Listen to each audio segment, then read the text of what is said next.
नमस्कार दर्शकों, आप देख रहे हैं न्यूज टुडे, जिसमें हर खबर है जरूरी और हर विश्लेषण है खास। बात करते हैं मुख्य सुर्खियों की। UNFPA state of world population 2025 the real fertility crisis report जारी की गई। RBI के डिप्टी गवर्नर के अनुसार भारत का सूक्ष्म वित्त क्षेत्र यानी माइक्रो फाइनेंस सेक्टर संकट में है।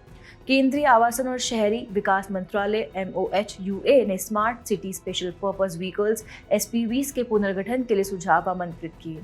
केंद्रीय गृह मंत्री ने मानसून से पहले बाढ़ से निपटने की तैयारियों और इसके खतरे को कम करने की रणनीतियों की समीक्षा की। अरुणाचल प्रदेश जैव विविधता हॉटस्पॉट में एटालिन हाइड्रो पावर परियोजना को मंजूरी दी गई।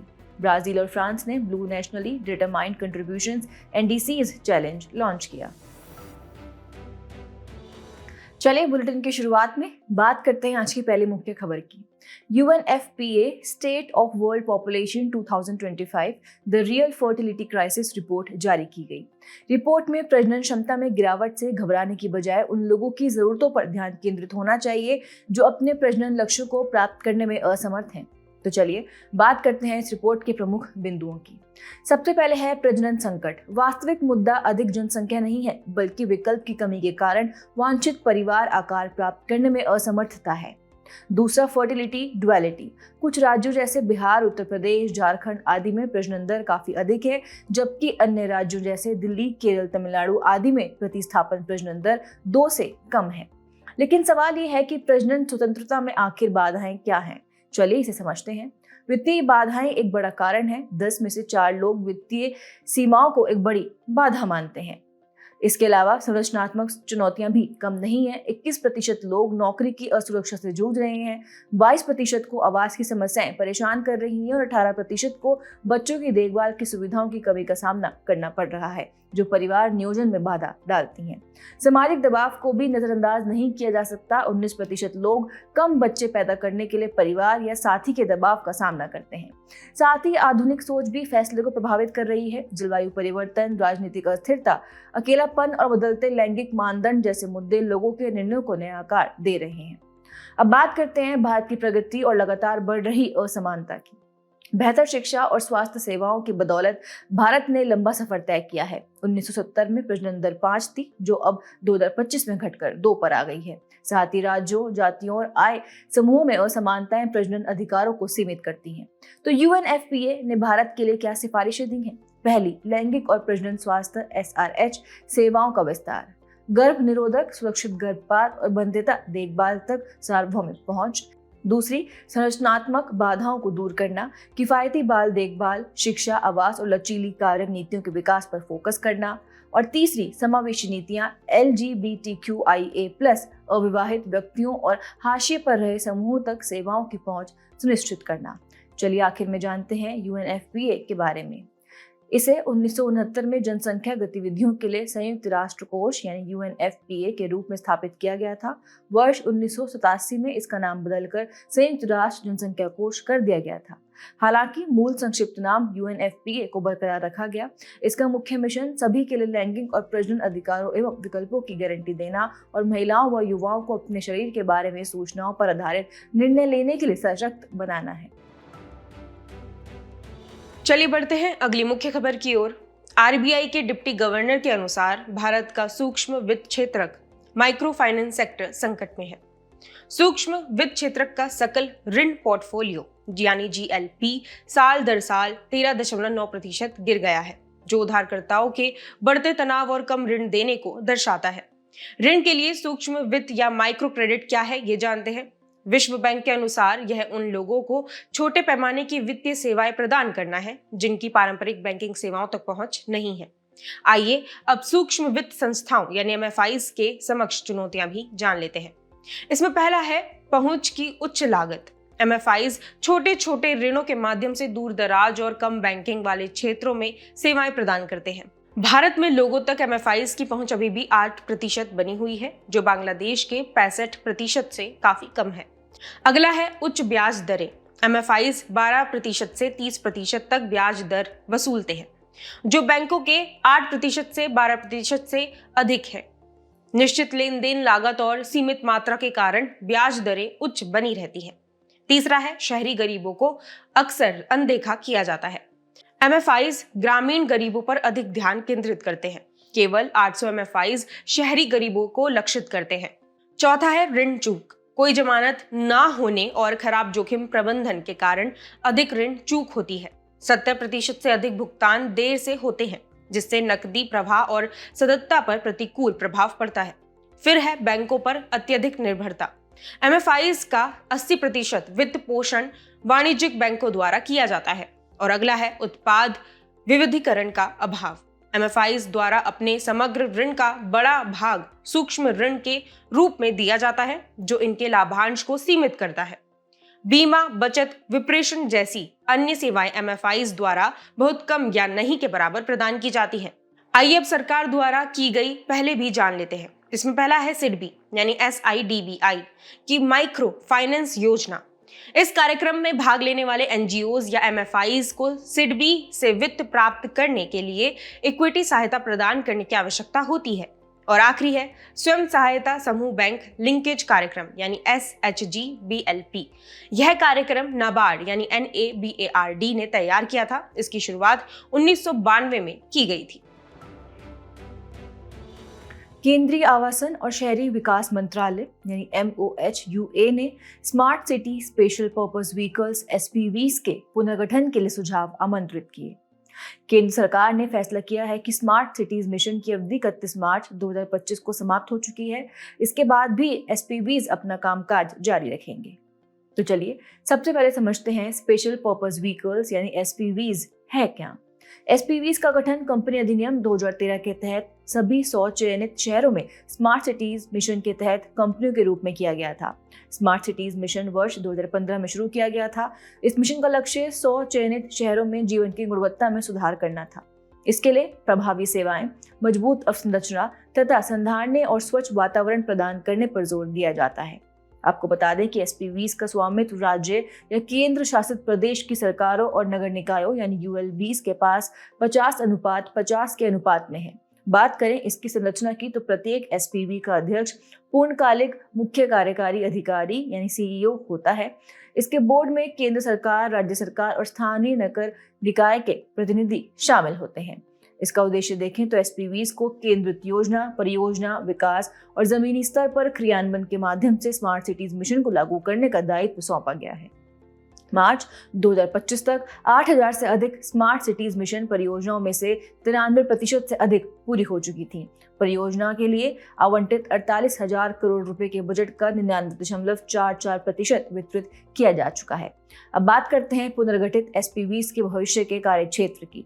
सबसे पहले प्रौद्योगिकी के रूप में समर्थन। SPVs स्थानीय नगर निकायों को साइबर हाइजीन, एनालिटिक्स और डेटा सिस्टम में प्रबंधन में सहायता कर सकते हैं। दूसरा, परियोजना के कार्यान्वयन में मदद करना।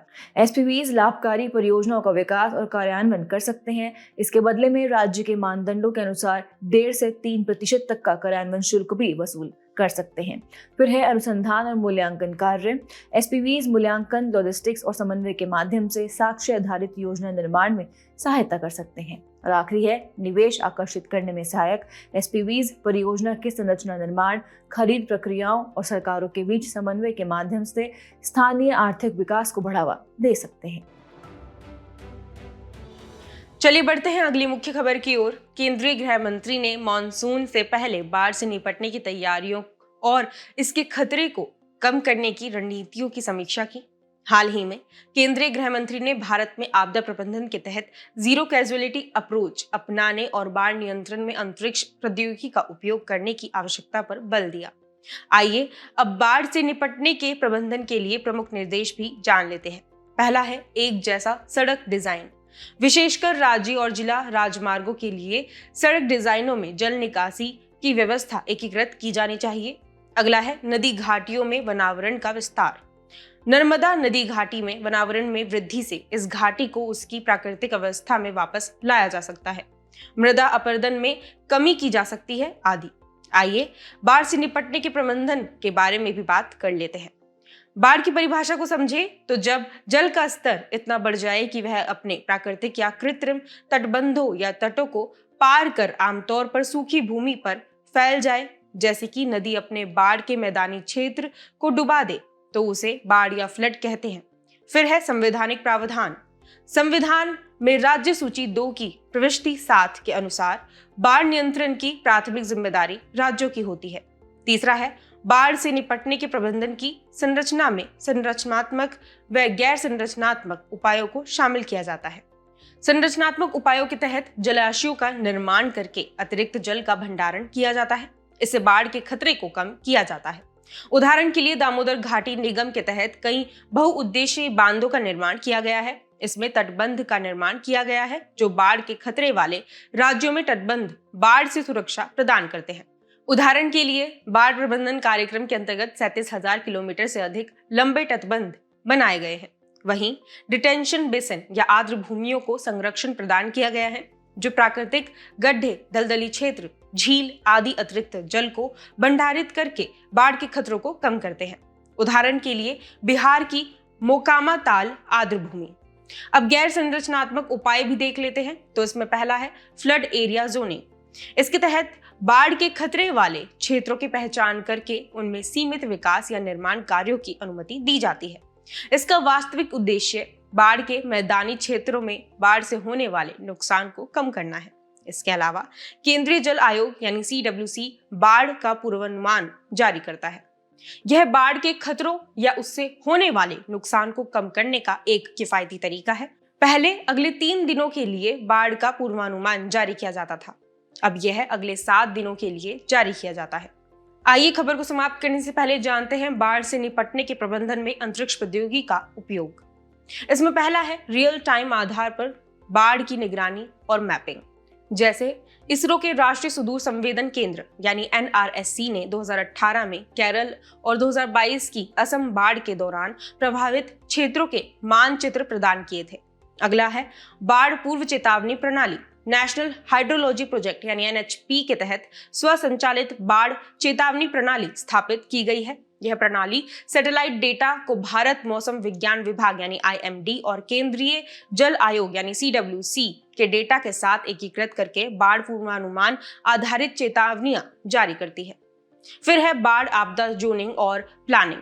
सैटेलाइट के पुराने डेटा का उपयोग करके असम, बिहार, ओडिशा जैसे राज्यों के लिए बाढ़ प्रवण एटलस जारी किए गए हैं। जैसे बिहार के एटलस का उपयोग करके बाढ़ के दौरान प्रभावित बस्तियों का किसी अन्य सुरक्षित जगह पर अस्थायी रूप से पुनर्वास कराया जाता है। फिर है सैटेलाइट कम्युनिकेशन यानी सैटकॉम। यह बाढ़ के दौरान आपदा से निपटने हेतु कनेक्टिविटी प्रदान करता है। और आखिरी है वेब आधारित प्लेटफॉर्म।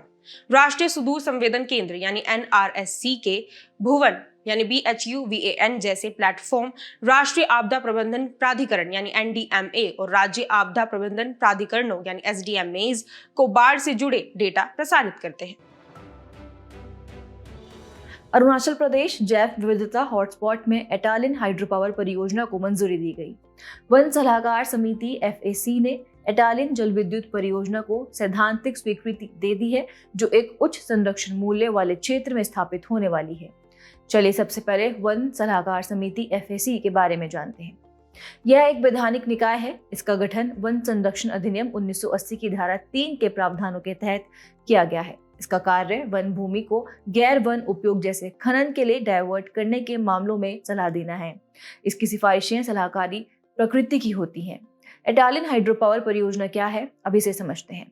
यह अरुणाचल प्रदेश में दिबांग घाटी में स्थित है। ये पूर्वी हिमालय वैश्विक जैव विविधता हॉटस्पॉट का हिस्सा है जो ऐसे 36 वैश्विक जैव विविधता हॉटस्पॉट्स में से एक है। इस परियोजना में 2 ग्रेविटी बांध होंगे, एक द्री नदी पर और दूसरा तालो यानी टंगोन नदी पर। आपको बता दें इसकी क्षमता 3097 मेगावाट की है। आगे बढ़ते हुए एटालिन जल विद्युत परियोजना के प्रभाव भी देख लेते हैं। पर्यावरणीय प्रभाव देखें तो इसमें पहला है वनों की कटाई।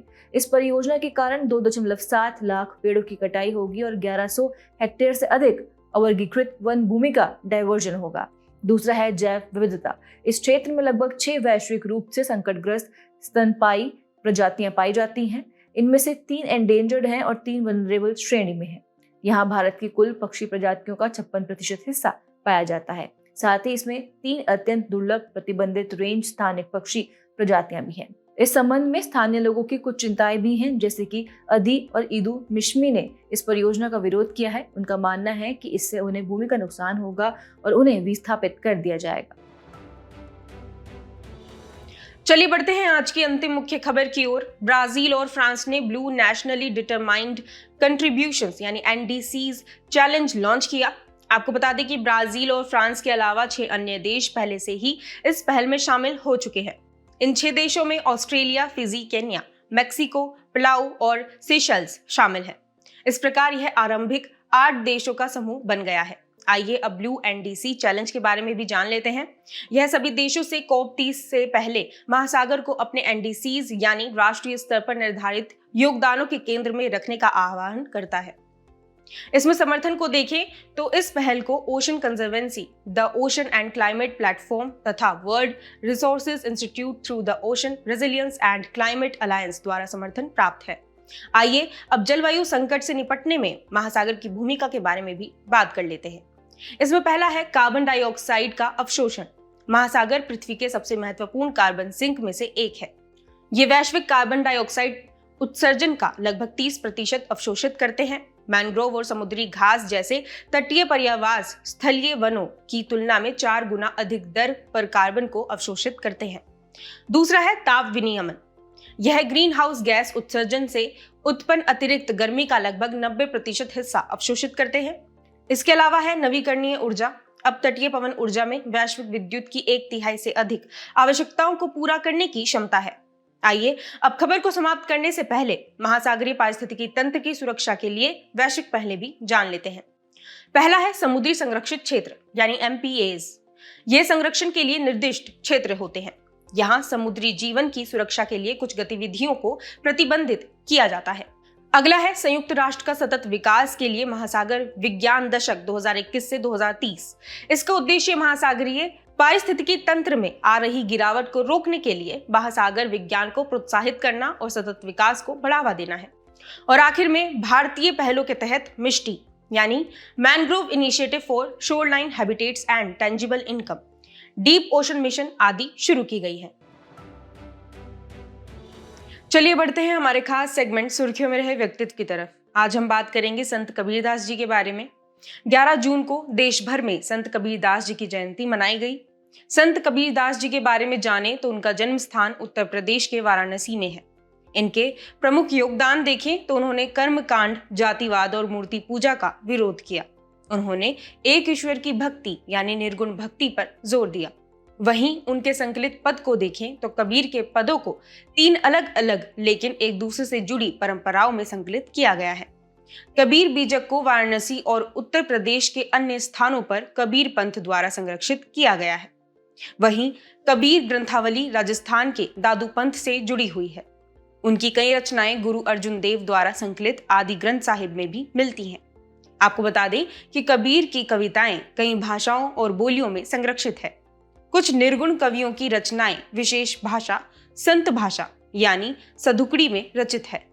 अन्य कविताएं उलट बांसी में मिलती हैं।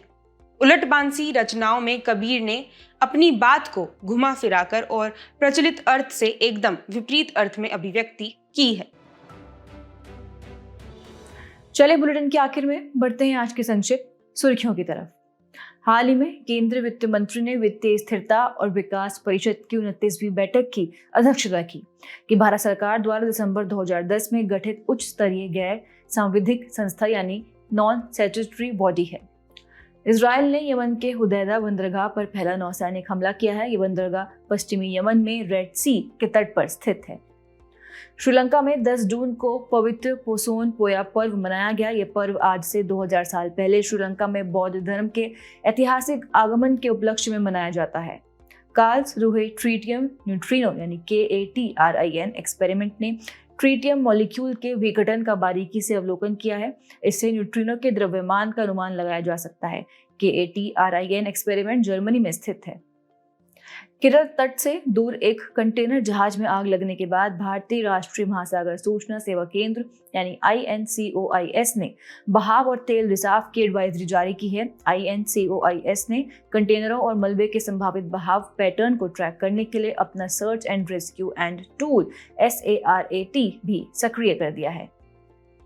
राष्ट्रीय पशु जैव प्रौद्योगिकी संस्थान NIAB के शोधकर्ताओं ने पाया है कि कैथेप्सिन B नामक एक कोशिकीय प्रोटीन की गतिविधि को कम करने से अंडाशय रिजर्व को बनाए रखने में मदद मिलती है। CAQM, CSIR, CRRI, school of planning and architecture यानी SPA ने राष्ट्रीय राजधानी क्षेत्र NCR में धूल से होने वाले प्रदूषण को कम करने के लिए शहरी सड़क पुनर्विकास हेतु समझौता ज्ञापन पर हस्ताक्षर किए। आपको बता दें कि CAQM एक वैधानिक संस्था है। रूसी हमले में कीव में स्थित सेंट सोफिया कैथेड्रल को नुकसान पहुंचा है। यह यूक्रेन की राजधानी कीव में स्थित है। यूनेस्को के विश्व धरोहर स्थल सूची में भी शामिल है। जाने से पहले आपकी समझ की परीक्षा के लिए डालते हैं एक नजर हमारे स्पेशल सेगमेंट प्रश्नोत्तरी पर।